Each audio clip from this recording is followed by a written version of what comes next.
இங்கே வந்து ஸ்நாக்ஸ் நம்ம சூப்பராக இருக்கும் அப்படின்னு சொல்லிட்டு நம்மளை அருண் கூட்டத்துக்காக இருக்காங்க.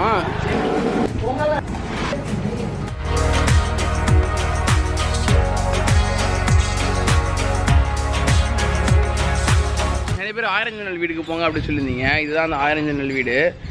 இதோ இங்கே இது ஊரெலாம் போக முடியாது. ஏன்னா வந்து இது வந்து ஒருத்தவங்களோட வீடு, எப்படின்னு உள்ளே போக முடியும். அவங்க இங்கே இல்லை, அவங்க வந்து ஊரில் இருக்காங்க. அந்த பக்கம் பார்த்தா நல்லா தெரியுவாங்க.